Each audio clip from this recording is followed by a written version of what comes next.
Hei begins her four-nation tour of the Middle East. She hopes to strengthen cooperation on issues including energy, construction, medical services and ICT.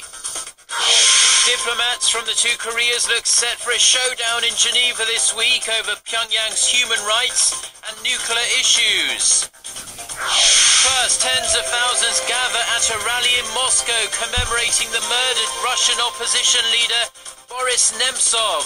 Daybreak begins now.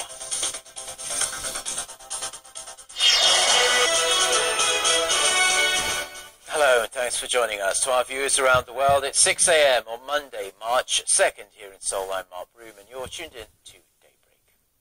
Our top story this morning, President Park Geun-hye has arrived in Kuwait on the first leg of her 9-day four-nation tour of the Middle East, which is also her first overseas trip of the year.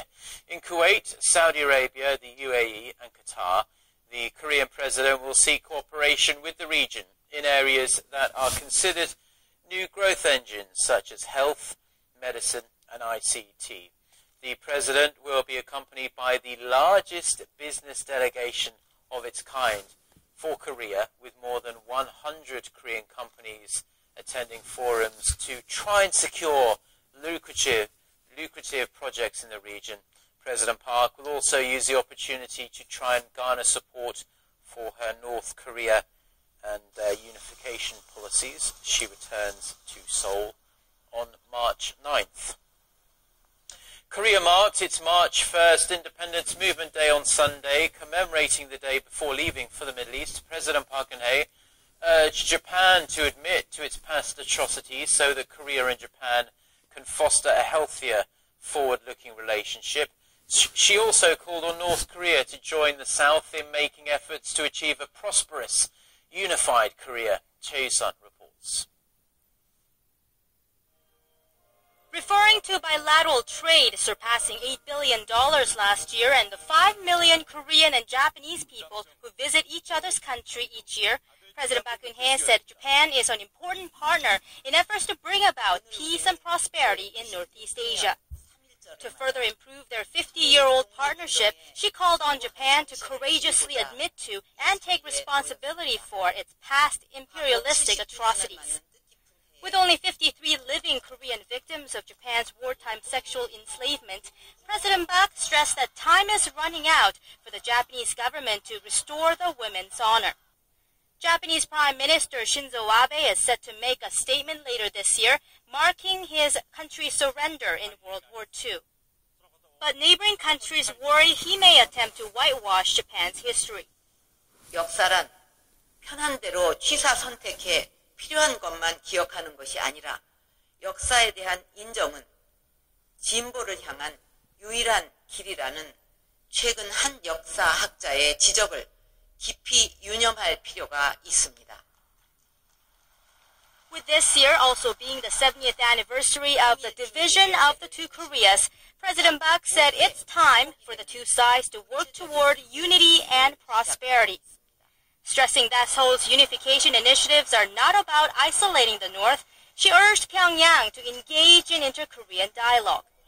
The president then called for talks and reunions for families separated by the Korean War. 부모 없는 자식이 이 세상에 존재하지 않듯이 북한도 내부의 인간적인 혈연의 문제를 해결해 주어야 할 것입니다. On the domestic front, President Park said she is ready to take the difficult path of innovation and reform to ensure people feel the growth momentum that can be passed down to the future generation of a unified Korea. Chae-sun, Arirang News. The Korean government is on schedule to finish collecting the assets of those who cooperated with the Japanese colonial government between 1910 and 1945. It's expected to seize almost $100 million in assets from the descendants of known collaborators. Now, Kim Min-ji reports. The Korean government expects this year to complete the task of seizing the assets of those who collaborated with Japan during its colonial rule of Korea in the early 20th century. These efforts began with the passage of a law in 2005 allowing for the seizure of assets belonging to the descendants of the collaborators. A 4-year-long investigation found that there were more than $90 million worth of assets belonging to the descendants of 168 national traitors.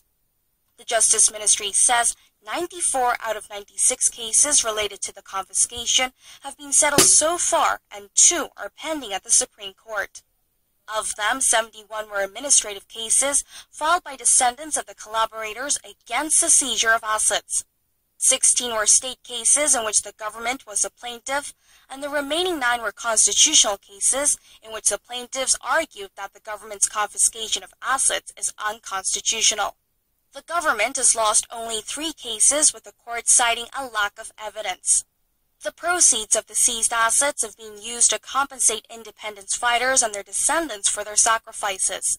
The government plans to take any future cases that arise to court as well. Kim Min-ji, Arirang News. The United States has reiterated the need for South Korea, Japan and China to get along for the sake of regional harmony. Speaking in Washington over the weekend, U.S. Undersecretary of State Wendy Sherman said disputes over territory and history involving the 3 nations are an obstacle to enhancing cooperation among the 4 countries. She warned against fueling nationalism, saying it's not that hard for a leader to win political support by vilifying a former enemy. The U.S. official expressed the hope that a trilateral foreign ministers meeting in Seoul this month would lead to a leaders' summit. The 2 Koreas are expected to clash over North Korea's human rights and nuclear issues at 2 separate meetings that will begin this week at the UN headquarters in Geneva. North Korean Foreign Minister Lee Soo-young will deliver a speech at the UN Human Rights Council on Tuesday to protest a UN resolution which calls for the North Korean leadership to be referred to the International Criminal Court. South Korea's Vice Foreign Minister, Jo Tae-yeol, will also address the UN. He is expected to push for further international pressure on North Korea's human rights abuses. Now, the 2 diplomats will also deliver speeches at the Conference on Disarmament on North Korea's nuclear program. The joint annual military drills between South Korea and the United States kick off this week. The Combined Forces Command says a computerized command post exercise called Key Resolve begins on this Monday. The 2-week war game involves 10,000 South Korean and more than 8,500 American troops and is orchestrated by South Korea's Joint Chiefs of Staff. The Fall Eagle Field training exercise also starts on this Monday and will run through April 24th. This tactical training drill involves a set of land, sea and air maneuvers and around 200,000 Korean and 3,700 American troops. The Korean Navy has a new submarine, and it's named after revered independence activist Yu Guan-soon, and it's the first submarine to be named after a woman in the modern Navy's 70-year history. Shin Se-min.